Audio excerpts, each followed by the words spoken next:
China's President Xi Jinping is expected to meet Russian leader Vladimir Putin on the sidelines of a summit in Uzbekistan. It will be the first time the pair have met in person since the start of the war in Ukraine. Xi arrived on Wednesday and was met by the Uzbek President Shavkat Mirziyoyev. Leaders from the 8 countries that make up the regional bloc, known as the Shanghai Cooperation Organization, are set to discuss global security and the expansion of Beijing's Belt and Road Initiative. Let's bring in Russell Serder, who joins us now from Samarkand, where the summit is being held. Russell, so the last time they met, a friendship with no limits was declared. What do we know about the discussions this time round?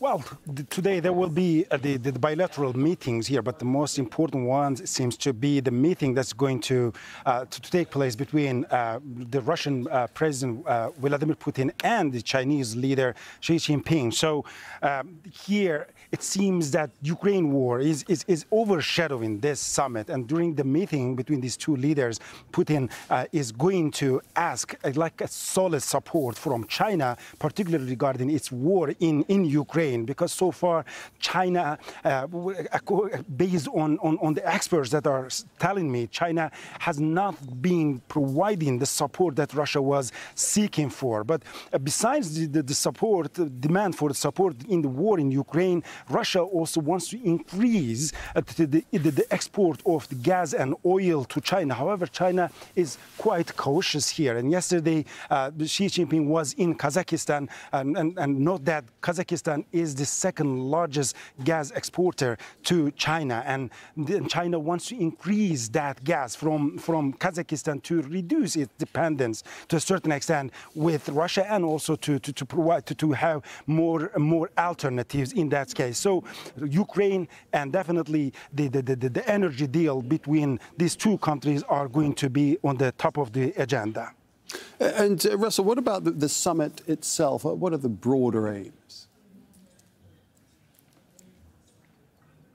Well, it is the largest the regional cooperation organization in the world. So simply 40% of the world's population and 30% of the global GDP. So, and it is even during this summit, it wants to further expand. So Iran officially is going to be the newest member, and its membership is going to be completed in April 23. And Belarus also is in the line, and officially the membership process of Belarus is going to start here. We see that there are 8 member countries, but also observer states like Belarus and Iran, and also the dialogue partners like Turkey, Azerbaijan, and Armenia. And also during this summit, the Gulf states like Qatar and Saudi Arabia are going to be the partner, the observatory, other partners as well. So here, one of the issues is that the experts are telling us, when it comes to Central Asian countries, they are quite cautious.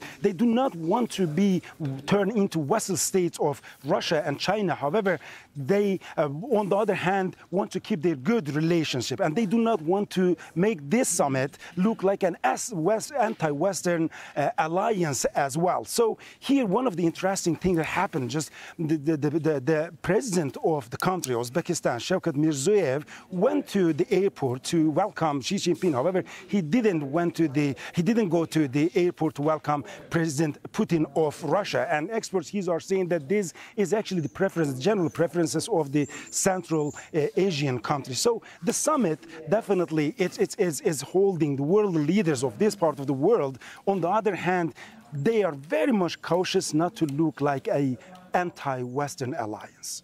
Russell, thanks very much indeed for that. Russell Serder there in Samarkand in Uzbekistan. Thank you.